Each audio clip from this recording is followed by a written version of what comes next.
बिल्डरों का जो ग्रुप है, जो उनकी कमेटी है, उन्होंने मुझ पे जो भी आरोप लगाया है, 25 लाख रुपए मैंने खंडनी मांगा है उन्हें। तो मैं तो यही कहना चाहूँगा कि पहली बात तो इसके जो तुमने आरोप लगाया ना, तो पहले इसके लिए तुम प्रूफ लेके आओ की तिथं जे सिद्धार्थनगर झोपडपट्टी जे आहे, जे दलित मुस्लिम वस्ती बहुसंख्येने लोक राहतात, तिथल्या लोकांच्या घरामध्ये पाणी शिरतं दर टाइम। माझे मिस्टर उपोषणा बसले तर एखाद्याच्या घरच्या परिस्थिती काय असू शकते, त्यांची मिसेसही जेवत नाही, त्यांची मुलंही जेवत नाही।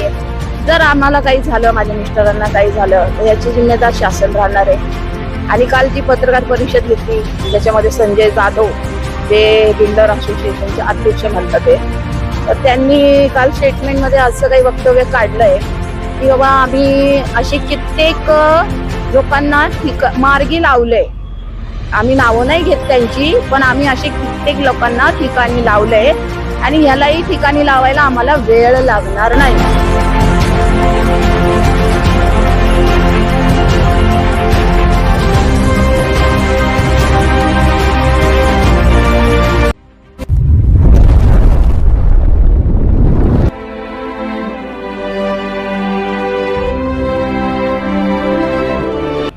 नमस्कार, मी सध्या आहे अंबरनाथ पश्चिमेकडे, ज्या ठिकाणी तहसीलदार कार्यालयाच्या प्रवेशद्वारासमोर या ठिकाणी आपण पाहतोय की ऑल इंडिया पॅन्थर सेनेचे संजय प्रसाद हे आज त्यांच्या उपोषणाचा हा 5वा दिवस आहे।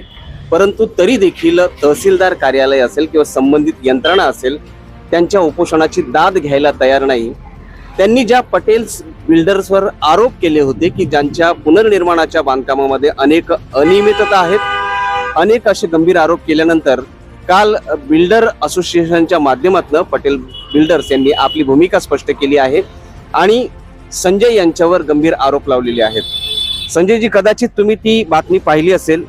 काल अंबरनाथची जी बिल्डर असोसिएशनची संघटना आहे किंवा त्यांच्यावर तुम्ही आरोप करतायत पटेल ब्रदर्स, त्यांनी तुमच्यावर आरोप केलेत की तुम्ही हे सगळं त्यांना ब्लॅकमेलिंगसाठी करतायत, तुम्ही त्यांच्याकडे 25 लाखाची खंडणी मागण्यासाठी हा सगळा जो प्रपंच आहे तो घडून आणला। याच्यामध्ये सत्य किती आहे?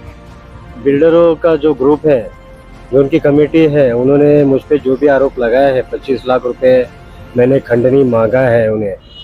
तो मैं तो यही कहना चाहूँगा कि पहली बात तो इसके जो तुमने आरोप लगाया ना, तो पहले इसके लिए तुम प्रूफ लेके आओ और प्रूफ लेके आके पहले ये सिद्ध करो कि मैंने आपको अगर वो पैसे मांगा है तो आपको किस तरीके से मांगा है, फ़ोन के द्वारा, ईमेल के द्वारा, मैसेज के द्वारा, या कोई व्यक्ति के द्वारा।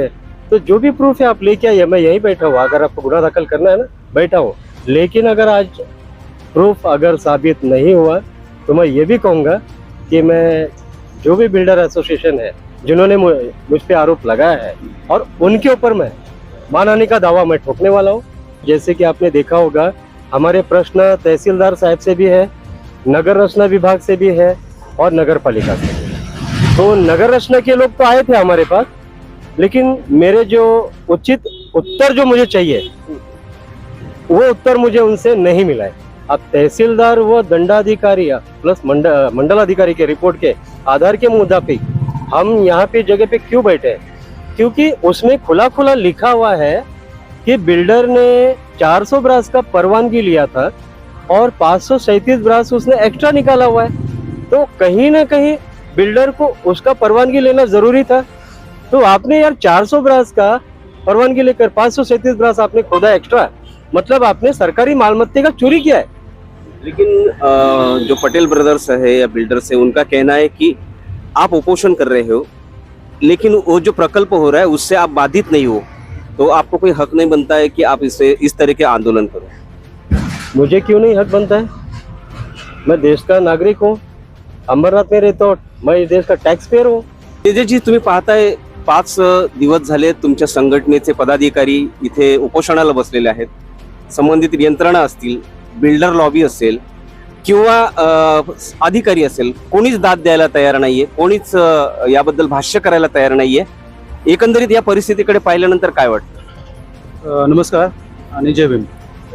सगळ्यात महत्त्वाचं एक सांगायचं तात्पर्य असं आहे की तहसीलदार कार्यालयाकडे गेल्या 15 दिवसापूर्वी आमचं पूर्ण टीम आम्ही गेलो होतो। संबंधित त्या बिल्डरच्या संदर्भामध्ये जे उत्खनन झालेलं आहे 937 ब्रास, आणि पुन्हा ते तक्रार दिल्याच्या नंतर ते बुजवण्यात आलं, म्हणजे हे फौजदारी गुन्ह्याच्या अंतर्गत येतं असं आमचं मान्य आहे. 2 दिवसापूर्वी पुन्हा आम्ही गेलो तर तहसीलदार कार्यालयाकडनं माननीय तहसीलदार साहेबांनी असं आम्हाला सांगितलं की त्याची आम्ही हेअरिंग लावणार आहोत. म्हणजे तहसीलदार कार्यालयामधूनच कुठं, म्हणजे माननीय तहसीलदारच खोटं बोलतायत, त्याचे एव्हिडन्स आमच्याकडे आहेत. म्हणजे कुठंतरी ह्या बिल्डरला खत पाणी घालण्याचा प्रयत्न होतोय असा आमचा आरोप आहे. त्याच्यासोबत संजय प्रसाद यांच्या सहचारिणी आहेत अर्चनाजी. काय वाटतं, एक कार्यकर्ता 5 दिवस झाला या ठिकाणी उपाशी बसलेला आहे, त्याच्या घरची काय परिस्थिती आहे?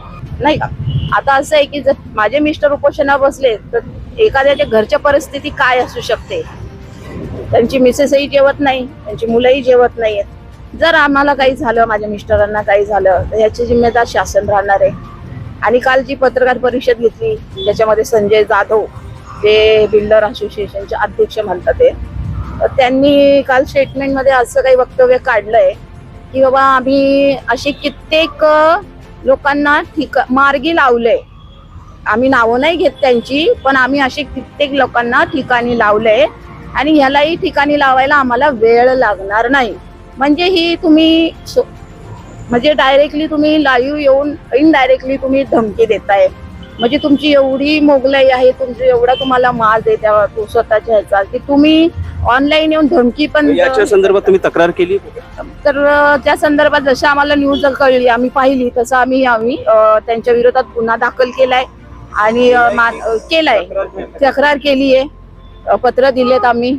या संदर्भात मी पटेल बिल्डरचे जे व्यवस्थापक आहेत रमेश किंवा भरत पटेल यांच्याशी संपर्क साधण्याचा प्रयत्न केला, परंतु भरत पटेल यांनी मला सांगितलं की मी तुम्हाला स्वतःहून खुलासा करेन. परंतु 2 दिवसाच्या प्रतीक्षेनंतर त्यांनी कुठलीही प्रतिक्रिया दिलेली नाही. आज शनिवार आहे, उद्या रविवार आहे, सरकारी यंत्रणा ह्या बंद आहेत. सोमवारी तरी हा प्रश्न निकाली निघतो का हे आपल्याला पाहायचंय.